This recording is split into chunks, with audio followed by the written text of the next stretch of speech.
Welcome everybody to today's episode of the Empowered Performance Podcast. I have Brendan McGuigan on the show today. He's got a baseball background. Now he's in endurance events. But if you'd rather share about your background, your athletic background, and how you got into the current training role that you're in, and introduce yourself, Brendan, please do so. Yeah, thank you for having me. My name is Brendan McGuigan, obviously. Yeah, I grew up playing just like kind of all kinds of sports, baseball, football, hockey, you name it. And then went on, played college and then professional baseball, played at the University of Richmond and then in the Seattle Mariners organization. And then kind of, I guess when COVID shut down our season in 2020, I kind of realized like, at that point, like it had been kind of brewing, like I wanted to get into training post career and kind of go that route. So I took that time because I had all this free time on my hands to study, take the CFCS, like start actually like investing in that side of things. So kind of transitioned into the training stuff while I was still playing for the next like 2 or 3 years. And like while I was playing, I trained people in off season or remotely in season, things like that. And then when I retired, like the spring, like before spring training in 2023, just transitioned to training full time. So, yeah, but like you said, quickly realized I had nothing to train for the first time in my life and picked up running, and here we are. Yeah, that's pretty cool. You say University of Richmond, Virginia? Yep. Okay, I'm from Virginia, so that's pretty cool. Oh, no way. Well, is that where you're originally from? No, so I'm in Austin, Texas. I moved here when I was Okay, 4. So I grew up here and okay, then was in Virginia for college and then bounced around in the minor leagues and stuff like that. that's cool. Yeah, I'm in Northern Virginia, but that's pretty cool. So then I was going to ask as well. First of all, I want to say that we have similar experiences. I was a college athlete. I didn't get to like semi-pro or pro like you did within my respective sport. I was a soccer player. I started coaching in the sport of soccer at high school and club level, and it wasn't my favorite thing in the world. I liked high school. Club I didn't like so much. I'm sure you have your opinions on youth sports culture today. Yeah. It just wasn't for me. So while I was doing that, I was getting my CSDS at the same time. What was your major in college? I was a rhetoric and communications major. Okay. So yeah, I Yeah, was nowhere near. So everything on the training side, I kind of had it to, was tough, right? yeah, teach myself or Yeah. learn from. I was very lucky to have some really powerful mentors and just like through continuing education stuff because I didn't have the formal background in it. Yeah, I have a cousin who works in this space. He works with some professional soccer players in Europe, in Amsterdam. And I just like used him as a resource. And I just said, "What do you recommend?" And he said, "CSDS is the gold standard. So just go ahead and get that." And Yep. I had a marketing background, so like nothing science. I mean, that was tough. I mean, I read that book cover to Yeah. cover several times. And, yeah, but I mean, I got it. It's cool, but yeah, it's really hard making that transition. But it's nice. I always cared more about the practical side than the scientific side. But I mean, they both matter, of course. But I find that I'm not talking about the Krebs cycle as much as I am, with stuff like that. So I No, find, definitely. yeah. So what was your position in baseball? I was a pitcher. Pitcher, okay. Which is interesting too, because I ask clients of mine and friends and family if they ever have any questions to ask my guests and all that stuff. And I had one who was very curious. So I have some questions to ask based off, and we'll get to that later in the podcast. So, what kind of training do you do now? You said you train out of a gym. What are all the services you Yes. offer? So for my in-person training, I work at a gym downtown in Austin. It's a big mix. I've got a lot of Gen Pop, some athletes, things like that. And then remotely, it's pretty much all athletes, a lot of runners, a lot of baseball players primarily, just because those are kind of my two disciplines, I guess. Yeah, it's a good mix. I enjoy it. Keeps me busy, but yeah, it's been good. I find baseball and endurance sports like running and all that stuff, marathons and all that, to be very not opposite, but when I think baseball, I think speed and power. I don't think long distance, running or anything like that. I don't think endurance is the main thing. And I was humbled at. I mean, when I grew up in Virginia, in my area, soccer and baseball were like rival sports. So I was just like, oh man, how hard could baseball be? You guys just get to like sit on the bench and all this, whatever. And then my first coaching experience, I was an intern in Cincinnati, and the Northern Kentucky area is like huge for baseball. So almost every kid I worked with at this like high school sports training facility were like baseball players, and these kids were so fast and so powerful, and it just humbled me at like how athletic they were, but also um, how disciplined they were, how much time they spent pitching, batting, and all that stuff. So really, really talented athletes. But one thing that they weren't the best at was endurance, and they would admit that themselves.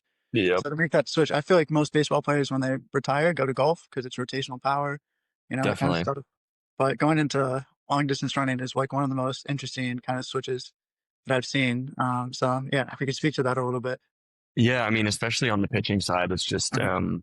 I mean, people say like throwing a baseball like in the pitching delivery is like the single most violent non-contact event Yeah. in sports, right? So it's just pure explosiveness and power, like you said. So yeah, it was very different, Mhm.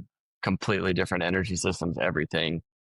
Um, but honestly, what happened was it was like the week after I officially retired, and one of my good friends was running the Austin Marathon.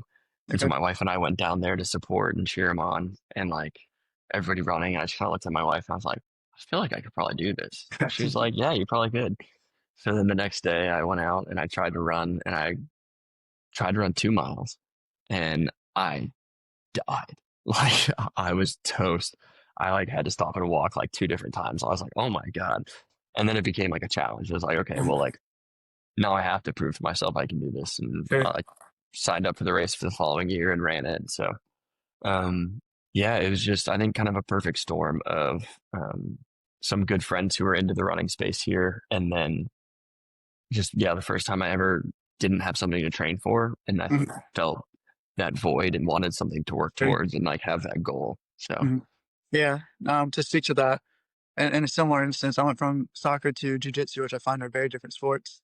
I probably had like a 5 year gap where I had nothing but the gym and then like just trying to pick up sports here and there. But the gym to me is supplemental. If it's the main thing, I just don't find it as interesting.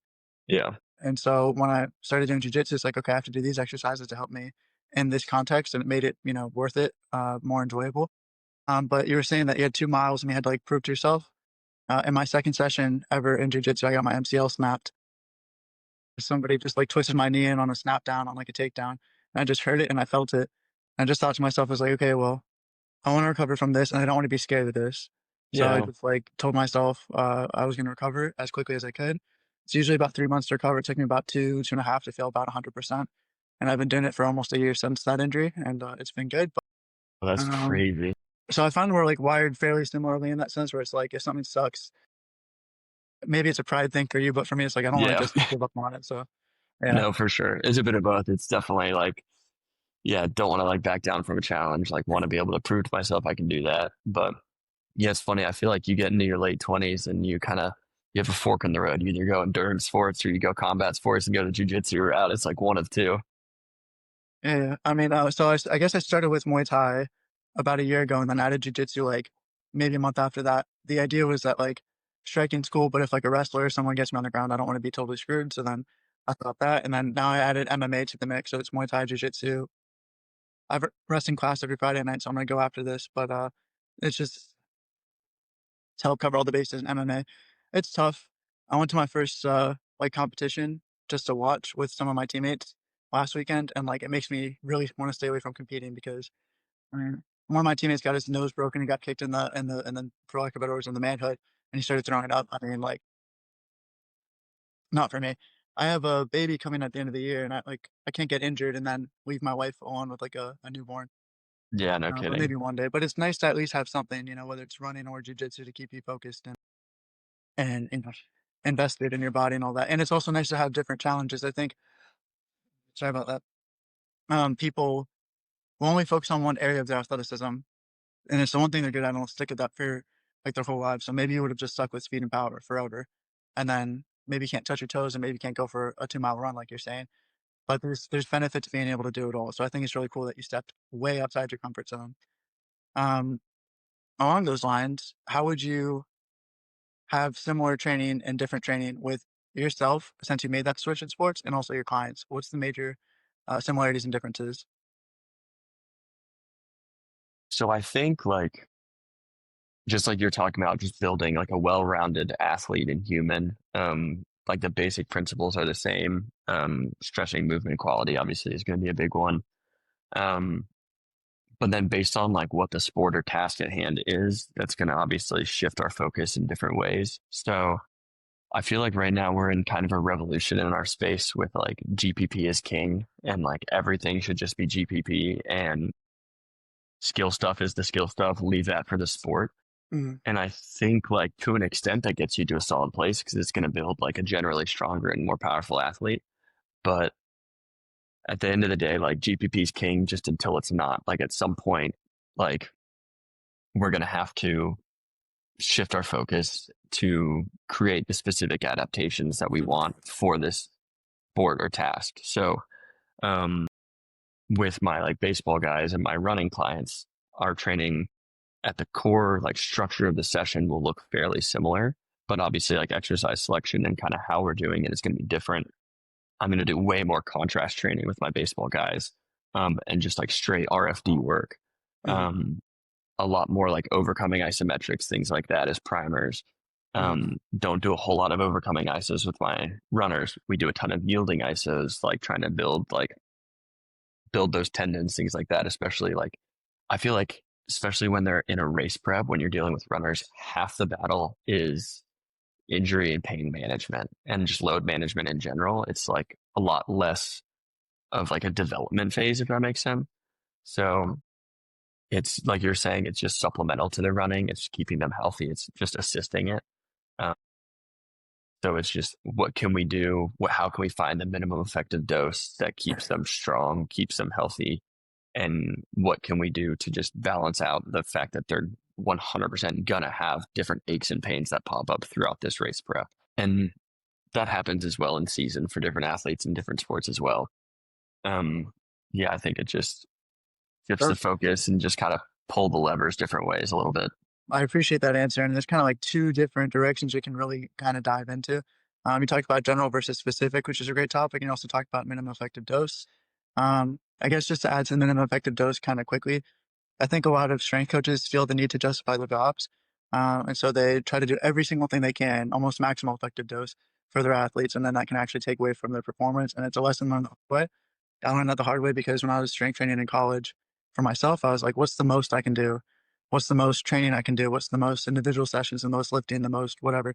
And I was just so beat up that I can actually perform come game day and it diminished my performance. So I think it's really important. People should understand if you're lifting for something, that something is typically the main thing. The main thing should stay the main thing. And you should do basically as little as possible as you can to get the desired adaptation you have. If you're trying to get X amount stronger, X amount faster, X amount more conditioned, do as little as is needed. It's still going to be quite a bit in some instances. So it doesn't mean don't do nothing. But once you find the adaptation that you need, you should probably cut it from there so that you don't beat yourself up too much, whether it's, muscle fatigue, neural fatigue. So you just feel kind of tired and slow and all that stuff.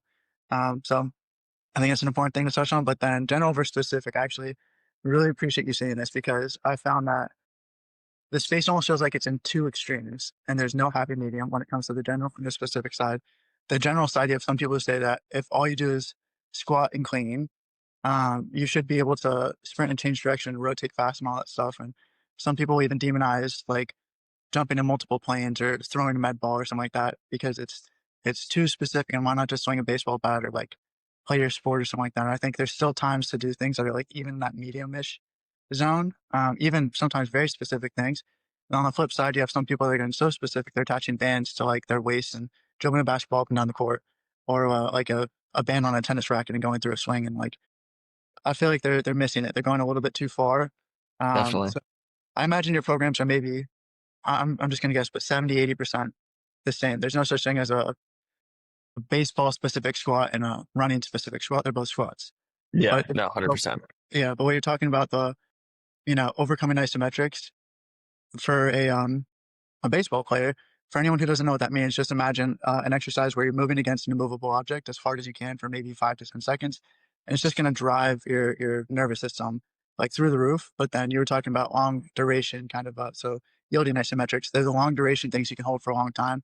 Most people can imagine like a wall sit, but in your context, you might have them do. I'm guessing like calf raise holds for the tendons and all that stuff.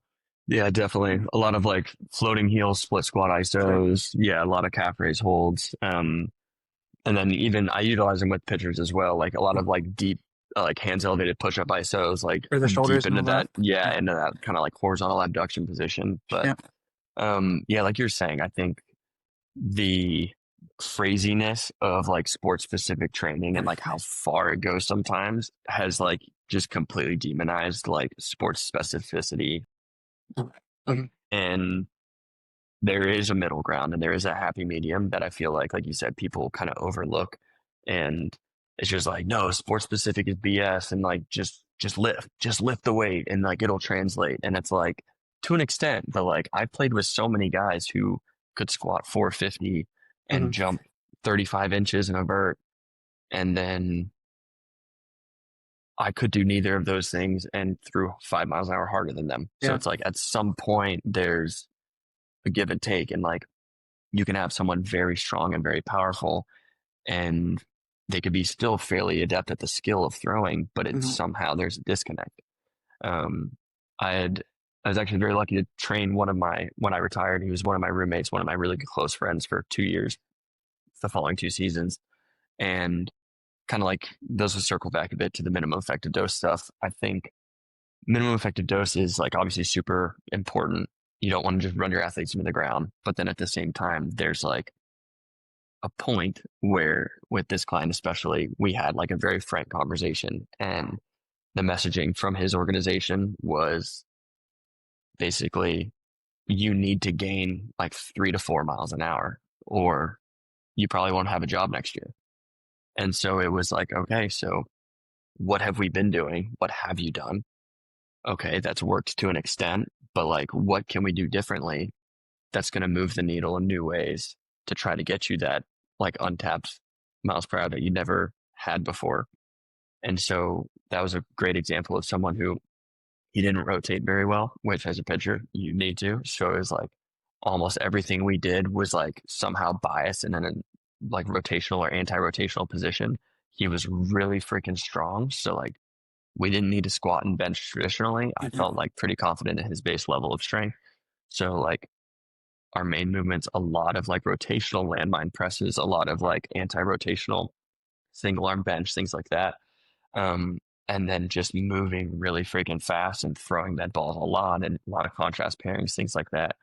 And yeah, we just had that conversation of like, okay, we're gonna like push you really hard because this is going to be way more than the minimum effective dose. Because at some point, like if we treat this as like a rule number one, do no harm situation, you're not going to get where you need to Yeah, you have to go. make the progress you need to make. Yeah. And like we're in a position where we really need to put our foot on the gas and like try something and push the limits. And I mean, the next year, his average fastball velocity was 3 miles an hour harder than the previous year. It's So it's awesome. like these things can work, but it's like you kind of got to pick your spots and know the Sure. athlete and Yeah. see what the situation is. They often say you can't ride two horses with one ass. I find that you can, but you just don't go as far in either. Yeah. So another conversation is like specialty versus generalization. I personally train for generalization because I don't want to have any physical endeavor where I feel I'm totally unprepared for it. That's just my personality type. But I mean, you look at also that general versus specific argument. You'll see some people where all they're trying to do is be the number one in the world at one thing, and they don't care about the rest. So in that instance, yeah, be as specific as you want. But then I also don't like how people will say that there's the interference effect, that you can't be really strong and fast and really well conditioned because they work against each other. It only works against each other if you're trying to be number one in the world at both. But you can be number like top 5%, but you'll get decathletes. You know, they might not make the 10 people who are going to be in a sprint Right. at the Olympics, but they might be pretty darn close in every single event in track and field and all that stuff. So, that's why I just find it's a little these conversations are nuanced. I don't like the all or nothing sort of opinions on both of these. So Definitely. I couldn't you don't agree need, more. yeah, you don't need minimal effective dose on everything. You don't need maximal on everything. Sometimes you want maximal in that situation where you're saying it's to keep your job. Yeah, like pedal to the metal, send it. Yeah, we got to figure something out. Sure, but if you're like the starting pitcher and you're deep into playoffs and all that stuff, you're not going to go in the gym and try to crush yourself. Yeah, you're So definitely, yeah, very 100%. much context Yeah. specific. Yeah, Um, very context specific. And I feel like that's where a lot of things in social media like lose the nuance of sure, situations and lose sure, that context, and it becomes an all or nothing battle. But to your point on the interference effect, yeah, it matters if you're Usain Bolt. Like, yeah, don't go have him run a 5K, sure. right? But just for Bobby down the street who's an Sure, accountant and wants to be a hybrid athlete, like, yeah, the interference effect probably is not going to come into play. Like, he can get stronger and he can get generally faster at running sure, endurance events. And that's totally good. I feel like, yeah, it's a thing, but it's also, it's a sliding scale, just like what sure, you value more in different sure. phases of training. I I don't like gatekeeping in general. Like some people say you can't touch a bar until you can do X amount, like goblet squats. And I get in some instances it's necessary, and others it's not, whatever. But gatekeeping advanced methods, training methods, I kind of understand it a little bit because you have beginners and low intermediates trying to copy what the highest level people are doing, and that's not Yeah. what they did when they were there. They did different things at different stages. Like if I copy a 40-year-old LeBron right now, he didn't train when he was 20, how he's training now, but also another thing people don't understand about training is it's all about your genetic like potential. So your floor and your ceiling is set. And what's within your control is how far you are, closer to the floor, closer to the ceiling. And that's what your training can help you achieve, is getting as close to the ceiling as possible. But there are freaks of nature out there that their floor is higher than your ceiling. So I could have trained sprinting, the best sprinting training my entire life, and Usain Bolt could have just been a guy who, you know, plays pickup sports here and there, and I could have taken him on in a race, and he would beat me no matter what because he was born to be better at sprinting. And so Yeah. I definitely think that's important. I also find that you were talking about how you're able to be more sport specific, but even then, you were talking about how with some baseball players you might train them different to another, and then that gets into the conversation of athlete specific. That it's not always train everybody the same. And I guess since you do a lot of one on one, it's you have the luxury to do that. But if you're a strength coach with 30 people, you can't really tailor as easily to each individual, and then you focus more on what the sport demand is. Yeah. Yeah. So I partner with it's a Division III school in Arkansas. Okay. I write their strength programming. And basically in this situation, they've got like 50 guys on the roster. And so we went through this is happening remotely. Like, I'm giving them the program and like doing check-ins, and they're kind of carrying and implementing it. So what we did was took all the testing data. I gave them everything I wanted them to run them through.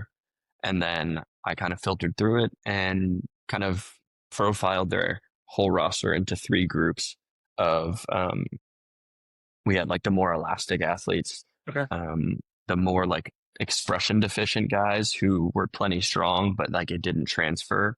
Um, and then your more just plain force deficient athletes, just the guys who just frankly weren't strong enough. And like the Mhm. reason that their power numbers weren't there is because they didn't have the basic strength. Through that framework, I was able to then write their programming, and the structure of the session is like very similar. They're doing very similar exercises in each phase, but it's going to be slightly different variations, or like the superset's going to be a little bit different, or like the expression deficient group is going to have, yeah, that overcoming ISO before their squat, whereas the elastic group's not, and things like that. Um, so that was kind of my way of, yes, we're training to the demands of baseball, but also, like you said, just one blanket program for 50 Yeah. guys. Yeah, everyone will probably get a little bit stronger, but Yeah, but not some as much as guys, they could. Yeah. exactly, some guys will get like improve drastically, and some guys will like barely improve. But it's like, no, we want to set everyone up for success, but I'm also not going to sit here and write 50 different programs. Like, I can't Yeah. Yeah. It's do not that to myself. feasible. So that was kind of the workaround in that situation of like trying to make it as kind of specific, but still a group thing. I don't know if you listened to the Coach 'em Up podcast, but there was a guest on before, Tim Karen, and he wrote a book. I believe it's called Strength Deficit. I might be mistaken, Yep. but he's talking about how he had basically two styles of training for his positions in football. He basically had his big guys who train almost like strong men and all that stuff, and then his fast guys who train like track athletes. And Yeah. so he's basically talking about archetypes, and that's a really efficient way to handle big groups. I find that's something that is lacking in group settings. I don't want to like throw CrossFit under the bus, for example. There's a lot of things I like about CrossFit. There's a lot of things I don't like about CrossFit. The one thing I don't like is um, generic programming that applies to everybody, Yeah. especially if it's not coached well and whatever. So, not going down that rabbit hole. But if you were able to actually find, different levels or different archetypes, different goals, especially in sports where there's so many different specific, unique positions, then I find that to be really wise, and I appreciate that they do that. I don't know that I've heard of many strength programs on with 50 athletes that do that. So that's pretty cool. Yeah, I mean it's yeah, it's a fun opportunity. It's my one of my old pitching coaches from college is now the head coach there, so we had a very close relationship, and he's basically hounded me to come coach for him for the past like 3 years, and I'm not moving to Arkansas. No shade to Right. Arkansas, but I'm very happy in Austin, Texas. Yeah. And finally, this was like our compromise of like, okay, like I want to work with you, I'll work with y'all, but I'm not Well, moving there. one of the questions I was going to ask you is, how has your training philosophy changed over time, and what would you credit it to? Would it be experience, continued education? But I imagine you've gone through a shift. Yes, man. That's a good question. I would say my programming and like my training philosophy has become a lot more, I guess, power focused. Okay. A lot more dynamic in that sense. A lot more contrast work than I used to program like 4 years ago. But I would say the biggest thing for me was not only in my own like playing experience and like the training experiences I had, I was very lucky that I got to train with some like really badass coaches. And like they kind of took on mentor roles with me. Like Andrew Lissy, I'd worked with him while I was in college. He's now one of the main guys at Cressy in Florida. And Kyle Okay. Rogers, still very close with. He's been a tremendous mentor of mine. Um, he trained me all through pretty much my entire minor league baseball tenure. He's with the Mets in player development now. Um, and they were also people I could always bounce ideas off of and like ask questions. And then even within the Mariners organization, I was very lucky that I was like very open with our strength staff of like, hey, I got my CSCS. I want to do this. Like, can I pick your brain? And they're like, yeah. So they'd sit down and we'd go through everyone's force plate data and they'd explain to me why they're doing it, what they're doing, how they're using it to program all these things.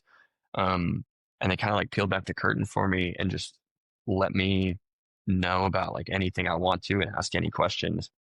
So super thankful for them because I was able to like learn a ton through them and bounce ideas off them and try to figure out like the method of the madness for programming to 150 guys in a minor league organization. And then the past few gyms I've worked at, I think just exposing yourself to different people, um, and been in situations where like all the coaches have slightly different training philosophies. And it's been really fun to pick up certain things from different people that you find valuable and you can fit into your kind of tool belt. And just bounce ideas and see like different styles and what works and what doesn't for my personal style, but doesn't mean it doesn't work for them and their clients, you know? Um, yeah. And I think also, I guess I started training predominantly, well, just only athletes. And I've kind of shifted into training Gen Pop as well, um, which I feel like a lot of people go the other way. Sure. And I honestly think like, especially for the in-person stuff, training general population clients has helped me so much in like refining my cueing and Yeah. like coaching in the moment. Because like you take a college athlete and you're like, hey, like that's a really squatty RDL, like Yeah. hinge more. And they're like, okay. And their hips shift back. And it's just like they have Yeah. the proprioception, they can kind of figure it out. But then like with my 62-year-old client, I'm like, hey, hinge more. He's like, what? And he does the exact same thing. It's like, push your hips back. He Mhm. does the exact same thing. It's like, all right, how am I going to have to explain this? You know, so it's Yeah. just Yeah. Yeah. like forcing myself to kind of like troubleshoot more so in the moment. And I feel like I've become, yeah, much better at just cueing different movements and finding different ways to communicate how I want them to move. I'll speak to the Gen Pop versus athletes thing because my business is called Empower Performance because I originally wanted to work with athletes and I thought, man, I'll just get all the athletes and during the day I'll work with the parents if they work from home or whatever. But then the my business is now probably 90% Gen Pop, 10% athletes, and it's just hard to schedule with the kids around their schedules. But a lot of my clients do work from home anyway. All this to say that I didn't realize how much I would enjoy working with Gen Pop until I did. It's like a puzzle with each individual because they all have 100%. their different goals and abilities and backgrounds and training history and injury history and all that stuff. But then I learned very quickly too, my first experience, I was an intern, like I said, in Cincinnati, and it was mostly baseball guys. And I thought I just want to work with the best athletes at that gym, high school kids that were committed to play, D1 or something like that. And they also had middle school kids who were like awkward. And I found I was getting a lot better at coaching, working with the middle school kids and the high school kids that Yeah, didn't need you to be there. They just said, "Give me my sheet of paper and get on my way." And it wasn't nearly as fun to coach them as the middle school kids, where you could see like the dots connect, and it like meant a lot to them. So to be able to do that with Gen Pop is pretty fulfilling. And then the other thing too I would say about that is well, two things. One is it's really, really cool to help an athlete succeed. So I have like a wrestler, and his goal freshman year was to make the varsity team. He did. Sophomore year was to make states. He made state finalist. He was a runner up in wrestling. So that was like really cool, really fulfilling. But I also have clients that have like, you know, improved their health in really drastic ways. Like one lost 80 pounds and got off a CPAP machine, which is like huge, wow, So like yeah, that's that's awesome. means a lot to me, that kind of stuff. And then the other thing I learned was there's different types of learners. You're told this, but you don't really experience it so much with high level athletes. You can just tell them and they'll do it typically. But like you usually think it's auditory and visual, and you have some people that can't even learn with those two. So you can demo all you want and you can tell them all you want. It won't work. So you have to find constraints or some sort of a kinesthetic situation to force Definitely. people to feel the right movement. So it's helped me become a better coach, working with all sorts of different people. And also you work with athletes. I would say that there are many ways to train athletes to achieve a goal, but I find it's a smaller selection. There's only so many things you can do to get where you're trying to get. It takes what it Right. takes. With Gen Pop, I find the enjoyment factor is huge. If they don't have very specific goals, they just generally want to be a little stronger, a little more mobile, a little better conditioning, maybe better power, better body composition, whatever. There's so many ways you can do it, and enjoyment is a huge factor there. They have to want to do it so that they keep paying you. It is a service at the end of the day. So yeah, I Definitely. find that to be interesting. Yeah, when they're training, like we were talking about earlier, they're training just to train, right? They're not training for their sport. It's just, yeah, training for health. But man, you touched on something. I was gonna ADD kicking in, slipped my Oh, mind. no But worries. Was it the learning styles, auditory, it was visual, right kinesthetic? before that, I Right think. before that, huh? I was talking about the client who like lost 80 pounds in the CPAP machine. If it was maybe that, talking about like It'll the come different. back to me probably in No 10 worries. minutes. Yeah, if it comes back, feel free to interrupt at any point and just bring it up. Um, I wanted to ask you some more specific questions now, because you're talking about how you train differently for endurance running versus baseball. And one of my clients had a lot of baseball questions, big baseball guy, All and right. so he has a son who is in football, and he wants to start baseball. But when he throws it, he was describing him as whipping it, and getting a lot of like elbow issues from that. He throws it almost like a football, and it's a different throwing mechanic. So he was asking how to teach proper mechanics to his son, but also are there exercises that you typically use to help people with throwing distance and velocity? And then are there any exercises that you really like to use for elbow health and shoulder health? Okay. Yeah, a lot.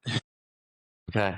Um, I think number one for if I was just gonna like spam um an exercise or a couple exercises just for overall like shoulder and elbow health. Okay. Um, I've been on a big dead hang and handstand kick. I think just getting that overhead, not only like shoulder mobility, but also like stability and handstand. And then on the dead hang, just like being Take able to, reflection. yeah, get that kind of like range of motion in there and just hanging saved. Like, honestly, I feel like extended my career by a full year with Yeah. the shoulder issues I was having by the end. And then with hanging, obviously, like the grip factor as well is really big. Um, but if how old did you say he is? He's 14. Okay. I would say this is probably a situation where like GPP would be king and just like getting him overall stronger upper body wise. In terms of like the throwing mechanics piece, the I think what people don't realize enough is that when you throw a baseball, everyone throws sidearm. It's just a matter of how much, what like angle your torso's at. Okay. So like if you take like a freeze frame of a pitcher who's like completely over the top where you think he's throwing like this, he's just here. Yeah, yeah, yeah. Versus if you look at Max Scherzer where it's like he's pretty dead sidearm, his shoulders are more square to the ground, so his arm is more square to the ground. So I Interesting. think the way you flow into that scap retraction, elbow Mhm. spiral, and deliver the baseball happens in a more similar way than people realize across the board. It just happens here or happens Yeah, depending there. on your torso. I mean, that's really interesting. I never really paid attention to that. Yeah, so some of like the weird, like little nuance stuff. Yeah, But that's fun.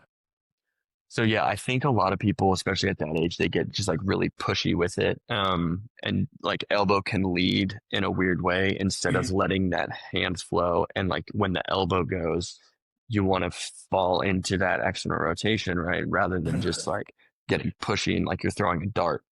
Interesting. Um, so yeah, I can after this, I can send you a few like specific throwing drills and Sure, stuff sure, sure. Yeah. that he can kind of like incorporate in different like plyo stuff. Yeah, that's awesome.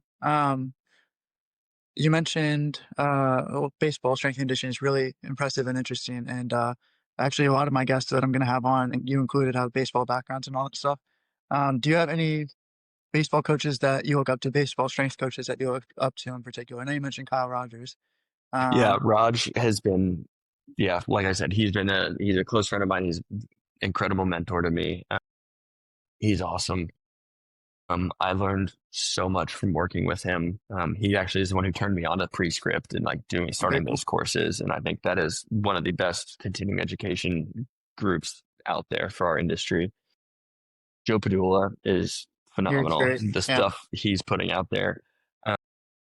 And yeah, I think a lot of his stuff especially transcends just like the baseball, softball, rotational space. Like he does so much of like the speed development stuff as well, which is really cool.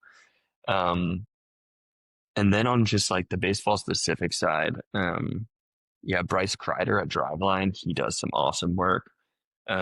He's, I believe, their lead high performance trainer now. I used to work for Driveline as a remote trainer. When I was doing that, he was like their strength intern. So it's really been cool to see his growth over the last like 5 years through them. Uh, yeah, he's a weapon. He went from, um, I think he had elbow issues. He was a pitcher and then ended up going to the University of Washington and throwing the javelin. oh wow. So like Yeah, throwing yeah. becomes throwing, but just very different. But it's Different just, throwing. he's Sure. got a really cool approach to his training as well.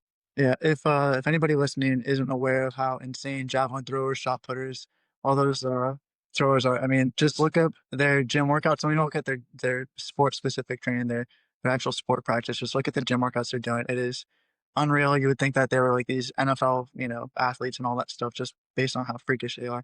Yeah, it's But yeah, wild. for sports like that, skill obviously matters. But I find there's some sports where there's less of a tactical and technical component, so they can actually prioritize the physical side a lot more. And for those sports, that's where you find truly the highest level athletes, in my opinion, in terms of what the body's physically capable of. I mean, I would say that not just on the speed and power side. So, like, people think of Usain Bolt as a freak, but you also look at the people that swim across the English Channel back and forth several times in a row, or run 90 miles in 24 hours or something like that, and then ultras. Yeah. And there's some absolute monsters out there. So, another question I had was you mentioned your continuing education, Prescript. Do you have any books, podcasts, continued education like certifications that you would recommend to someone who's maybe getting started off in this industry and they wanna learn like you did? Yeah, I think Prescript's level one course is Mm, just I think having a foundation as a coach of like functional anatomy and applied biomechanics is okay. so valuable. And I think that can really set you apart in a room full of coaches, or if you're in a gym, like if you understand the way things work a little bit more. You don't have to know everything about the client or the sport or anything like that. But if you're like with that knowledge, I feel like you were saying earlier, this is what you said that I wanted to talk about. You said everybody's a puzzle. This is exactly what I'm Oh, yeah, talking yeah. about. So when you're able to like with this knowledge and the tools from a course like that, and you're able to think critically and kind of problem solve on the spot and figure out what you want to do. And I think that goes for your Gen Pop Mhm. clients or your athletes. Like everybody is a puzzle. That's one of the reasons I love this job is every client's problem solving. And I think that course helps me with my problem solving abilities significantly. Podcasts. You mentioned Coach 'em Up. I'm a big fan of that one. Prescript has one, RX Radio. I listen to that one religiously as well. Um, and then in terms of books, I think there's so much out there Mhm. information wise that I feel like just whatever you're Yeah, like whatever interested. you feel like is the low hanging fruit or whatever you feel like is an area of opportunity, like there's going to be a book about it. Like when I started running, I went on and I looked at strength training for running books, and Westside Barbell has a strength training for runners book. I bought it and read it. There's a book called Force. It's kind of like it's got like a cartoon of Isaac Newton on the cover. You can get it on Amazon, and it's like a kind of like a almost like biomechanics for dummies, and it's like biomechanics for strength training. And then they had like a second or third volume that is like specifically for running. Mm. So I got that as well, and just finding those books that kind of like fill in the gaps of knowledge where I need those gaps filled. Yeah, I mean, I think there's a book for just about anything at this point, and different social media accounts as well are super knowledgeable. Um, I'm going through a book right now. I think it's called How We Learn to Move. Yeah, I'm Yeah, gonna get that. That's on my yeah, list. it's a super cool one. Yeah, like you were talking about, like constraints led approach earlier, things like that. It's been a pretty fun one. That's so when I was a soccer coach, one of the things that I really tried to pay attention to was not overcomplicating drills and teaching people the nuances within the drills themselves. So you could even just give someone like a constraint, make them play the game, but say that if they score with this type of a setup, they get an extra 2 points or something like that, and see how the kids can work it in, as opposed to just setting up the cones and say this is the only way you get to score, and just Yeah, run that play over and over again. You let them figure it out in a realistic scenario. In jujitsu, there's a kind of debate between they call it ecological and they call it like skills training and all that stuff, skills practice. So it's just people that will either just say, I'm going to go for this choke, I'm going to go for this submission. And you just do it, over and over again. Your partner's kind of like a dummy. Maybe they add a little bit of resistance. I find that's very good for learning the movement initially, but then if you don't know when to apply it, you're not yeah, adding the IQ aspect to it. And some people complain with the ecological side of things that you're not mastering the movement first well enough that you'd ever be able to hit it if you just give them a game right off the bat. So I find that yeah, lots of ways to learn how to move, but there's the uh, how to apply it and then the when and where to apply it. And so I find all that stuff to be fun, but I kind of very much disliked lazy coaching, hearing cues. They hear all the time. It doesn't mean anything to the kid. So like if a kid kicks a ball over the bar, everybody says that they were leaning back when they shot it. So they say lean forward or they say knee over the ball. I can kick a ball leaning forward over the bar. I can not have my knee over the ball and I can keep it down. So the fact that you're using this like one very lazy cue in all situations drives me insane. You even see it like the highest level. Sometimes commentators will be like, "Oh, he leaned back when he shot the ball." They'll show a replay and they'll see the guys like leaning forward. Just drives me crazy. But I always like teaching. You were talking about like the nuance of throwing. I feel like that's why it's so important to actually do the thing before you coach. You can be a great athlete and terrible coach, don't get me wrong, but if you're a good coach and you have the experience added into that, you can teach someone something that maybe another coach who never played the sport could understand because they wouldn't have felt it. They wouldn't have yeah. discovered it themselves. So yeah, that's great. And I don't even think you need to be that good at the task to be able to coach it, but Yeah, you at least need to know what it feels like and need to know what the position you want them to get into feels like, and like relatively be able to get into that. Like you're talking about with that soccer analogy, that made me think of like the classic like youth baseball lesson one with the pitcher. It's just like get your back leg. It's like to a 12-year-old, it's like, what does that even mean? yeah. Like, do you want them to sink and sit into it? Do you want them to drive off of it? Do you want Mhm. them to hinge? Do you want them to squat? It's just, yeah, it's just lazy cueing. I'm just like, oh, just get in your back leg. You weren't in your leg. And it's like, that kid has no idea what that means. I don't even know what you mean by that. You You know, must have you heard. don't even know what you mean. You must have heard run on the balls of your feet to get faster, like all the time, as if that's the Oh only yeah, thing sprinting. I'm like, that drives me crazy. So I don't want to go down that rabbit hole, but that was definitely one thing that I didn't like. I could tell pretty early on who was a good coach or a bad coach based on if they used the same thing that everybody else said, and they used it as kind of like across the board as the other person would use it as well. One of the rules in soccer is play the way you face, and I hated that. So they basically say just like if you don't know what's behind you, don't play in that direction. There's times where, for the sake of deception, you want to act like you don't know that your defender's behind you. They're going to come step really hard, and at least face behind them. So like, I'd rather teach a kid. It's like you do whatever you want. You'll yeah. realize that in some situations this is better, in that situation it's not. And if you make a mistake, it's fine. What can you learn from it? So I think that's, in my opinion, that's true coaching. It's not just I have an idea of how everyone's supposed to play, and you have to do it exactly as I say it. It's what is the kid understanding? How can I help them fill the gaps?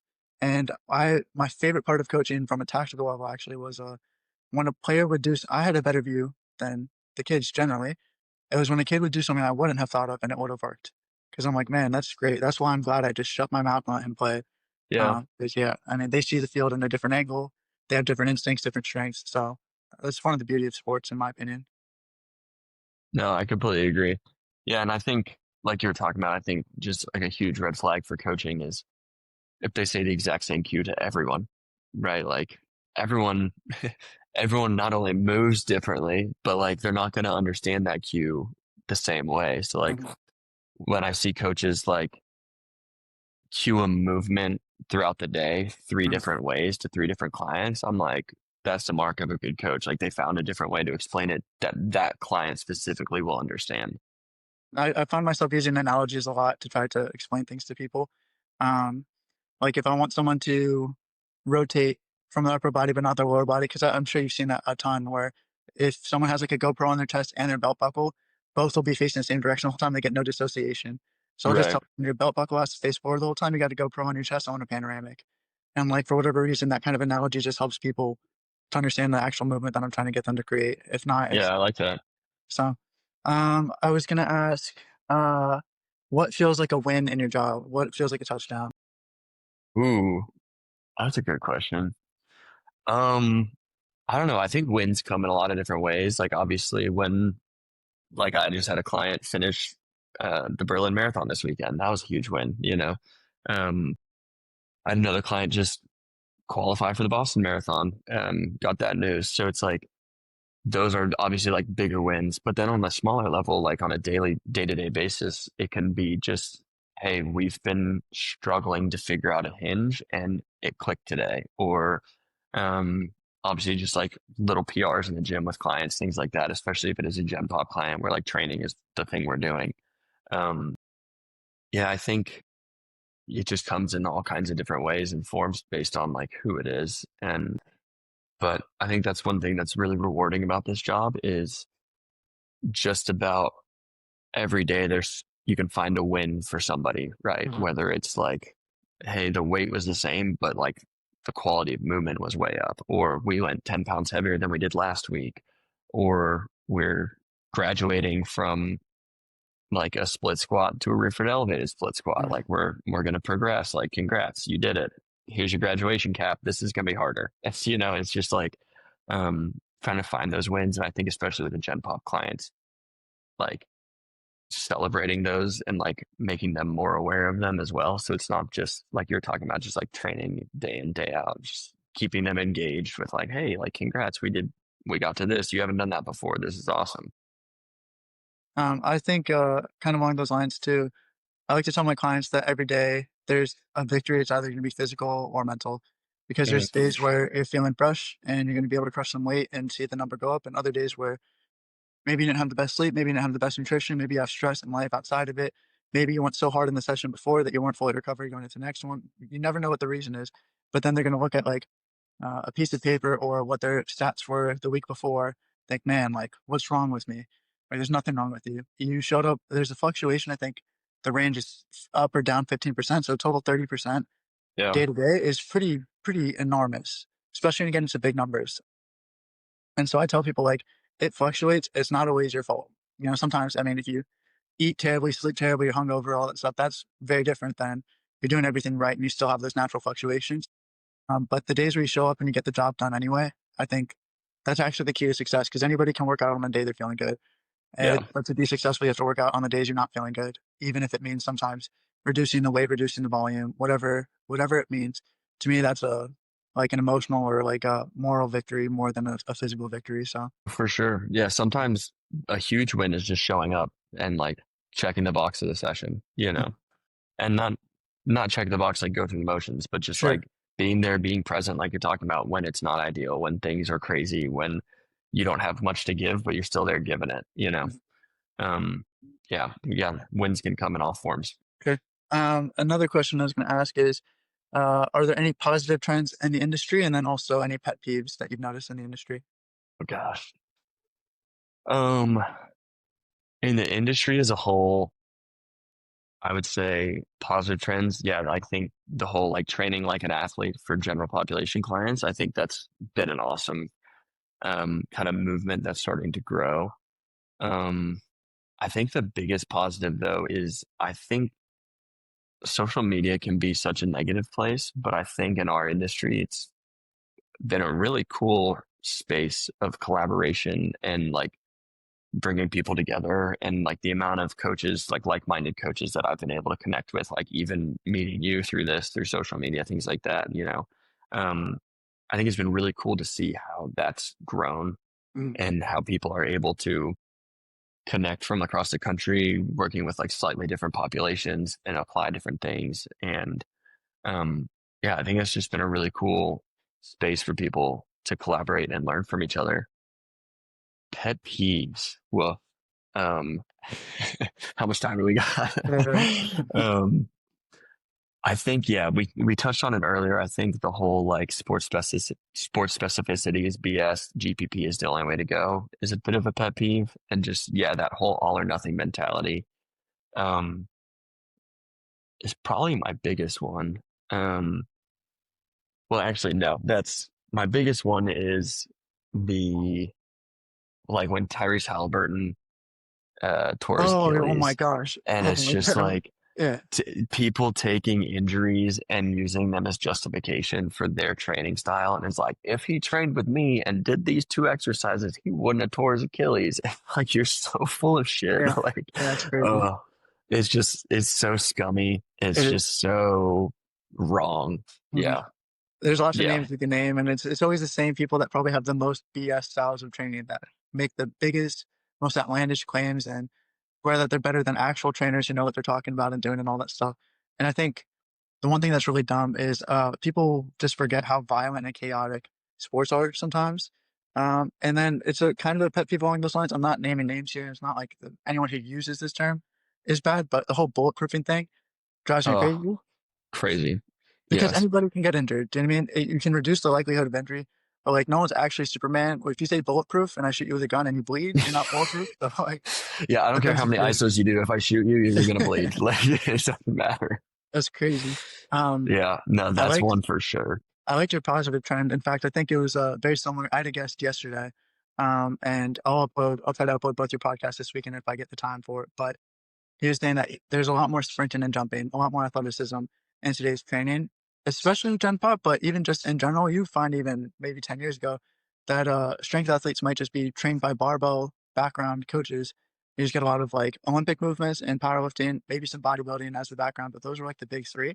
And there wasn't enough speed and agility and iMetrics and stuff like that in these athletes programs. And they said, "Oh, we're not going to sprint them because they're getting enough sprinting in their sport practice," which I think is kind of negligent because you're not actually preparing them for the sport or helping them improve as well as they could. Um, but yeah, I think it's becoming a bigger thing. And then also along those lines too, and I think you can attest to this. I think endurance is becoming more popular with strength people. It's always been around, but Yeah. you find that it's always been endurance people who never want to touch weights and strength people who like don't want cardio to kill their gains. You're seeing a lot of really jacked, really strong people starting to get into running, and it's just good for their heart and their lungs and their overall performance and recovery. So I think that's another positive trend. Yeah, for sure. People might not know. Look, I'm gonna have you plug your Instagram at the end. They should look up your profile, but you're jacked and you're strong and all that stuff. But you're also super fit, so you can have all of it at once. So what was it yesterday that you posted? Was it you doing the 315 back squat No, thing? so it's funny we're talking about this. That's one of my very good friends and one of my coworkers. He's a coach as well. Um, and he came to me like 2 months ago and he was like, "Hey, I want to start buying training from you." Because he's like powerlifting background. He's really freaking strong.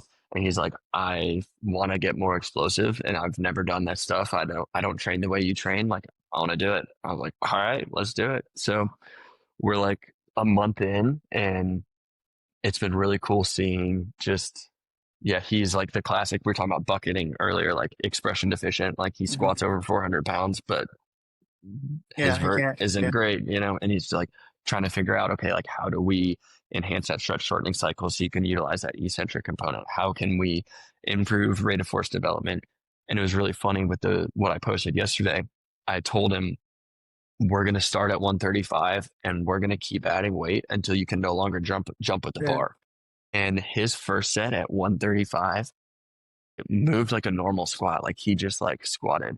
And I was like, I don't think you heard me. And he's my very good friend, so I could talk like this to him. But I was like, I want you to freaking jump, like Yeah. jump. And he's like, okay. I was like, that was not fast. And so he like jumps with it. I was like, thank you. Okay. So then we just like add weight on and going back at the end. Yeah. He's doing 315, like leaving the ground a little bit. Like Yeah. he's moving fast. He's getting explosive.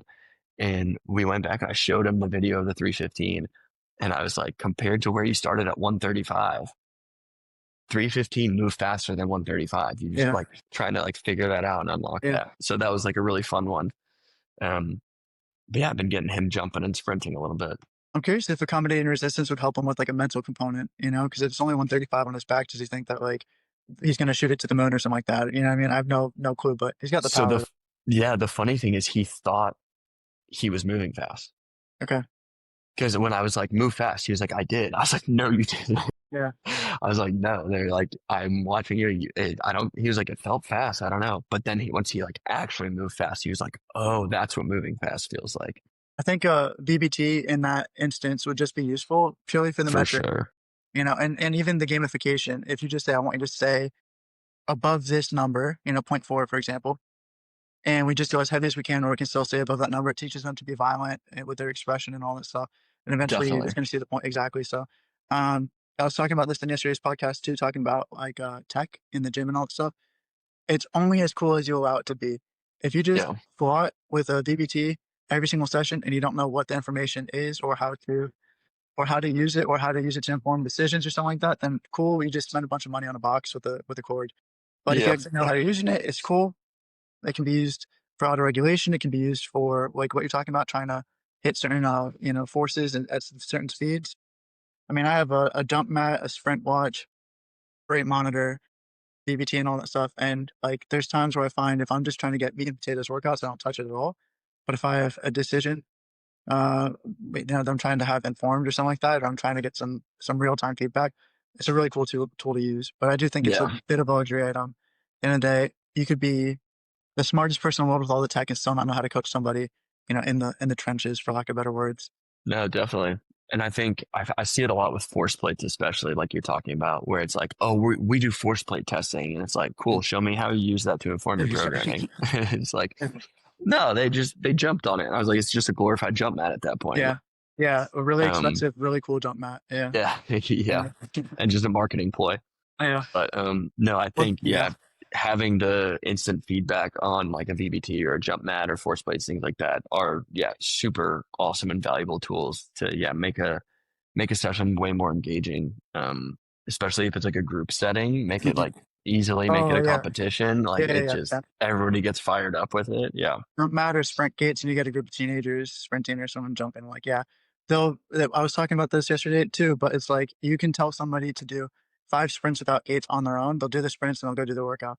You get the gates out and you get a bunch of buddies and all that stuff, and they'll want to do the whole workout just sprinting. So Yeah. it's Yeah. one of the 100%. benefits about that. Um, this isn't going to be something that like any of my clients or family members would understand if I ask you, but someone in the field would understand what I'm going to ask you. Have you ever gotten your hands on a Proteus, like one of those big machines? Okay. Tech? So it's funny you say that. No, I've never used one, but in, geez, what was this? I guess this was 2020, like right before COVID hit, right before spring training and everything. I actually went down to Cressy in Florida for the weekend, and when I was there, their Proteus was getting delivered. And That's so I awesome. like, that was the first time I ever saw it. And they were like kind of unboxing it and like trying to figure it out and things like that and get like the orientation on it. So I'd never seen it before until then, but I've never It's used so one now. futuristic. It's so cool. That's one of the I'm not trying to complain. I love my gym. I got a nice 2-car garage gym. I got a lot of great stuff. It's probably better than, almost everybody else's home gym at this level. And there's some that like blow me out of the water. Don't get me wrong. Like there's some things that like I'll never have a chance to get my hands on, because Yeah. it's so expensive. You need so much space and all that stuff. So it's like if I ever get the chance, like I don't have uh, a Versa climber. I don't have, all the Exos performance kind of equipment and all that stuff. Coolest thing I have is a flywheel, which is awesome, but Flywheels are awesome. they're Yeah. awesome. Yeah. But, Big fan. but yeah, I mean, so it's just fun to be able to talk to somebody about this who understands and can appreciate it. Um, so we're coming up on time. The last thing I wanted to ask is, do you have any parting pieces of advice for someone who wants to follow in your footsteps or for a young athlete? And you can answer both if you'd like. Yeah, I think both can be summarized. Just have a growth mindset. Yes. Just be brutally honest with yourself about what your strengths and weaknesses are, and try to address the weaknesses. Yeah, like we said earlier, I think in this age of information, like there's going to be a book, a podcast, a social media post about just about anything. I mean, with ChatGPT, if you don't understand anything we talked about, you can literally type into it, explain rate of force development to me like I'm a kindergartner, and it will do a pretty good job of that. Like there's so many tools at our fingertips right now to learn and to grow individually, like professionally, things like that. And I think just continual growth and like trying to become the best coach possible is something that like I will always strive to do. And I think is just so important. In my opinion, it's the mark of a good coach is someone who's constantly trying to learn. Um, yeah, if my programming looks identical to this in 5 years, then I probably am doing a disservice to both myself and my clients. So, yeah, I just think having a growth mindset and trying to find the ways that you can continually improve. I 100% agree with that. I appreciate that advice. For anyone listening, I hope you appreciate that too. Along those lines, I also want to say you talked about all the different forms of information that are available at our disposal, ChatGPT especially. I think Yeah, ChatGPT is like the best and the worst thing, again, depending on how you use it. If you use it definitely. to never critically think, then there's no point, in existing. For sure. For Just sure. ridiculous. It can help, same thing, inform decisions, get information, at least a summarized version at your fingertips really quickly and easily and all that stuff. But same thing with like, you did so many things of continued ed. I would imagine that some of them conflicted with each other. And at some point you had to ask yourself which one you believed in and why. And that's probably a Yeah, huge thing for a coach too, is to critically analyze. You could find studies conflicting on almost every single claim, 100%. in strength and conditioning and all that stuff. So, the last thing I was going to ask is, where can people find you if they want to find you? Yeah, pretty much Instagram is it. Gwiggy Smalls, Guiggy Smalls. That's it. Yeah. It's one of Um, the um, most fun names, by the way, I've seen on Instagram. yeah, it's And I wonder if it goes over people's heads. I think with this generation it kind of does. Yeah, as a Um, shame. when I made it, it was like everyone was like, "Oh, that's sick," but now it's like I don't think anyone gets it. That's funny. That's really funny. Well, I appreciate you. Thank you very much for your time. If you Yeah, ever of want to course, hop man. on your podcast again, you let me know. I'll set it up. But yeah, thank you very Yeah. much. No, thanks for having me. This is a good time. Yep, cool.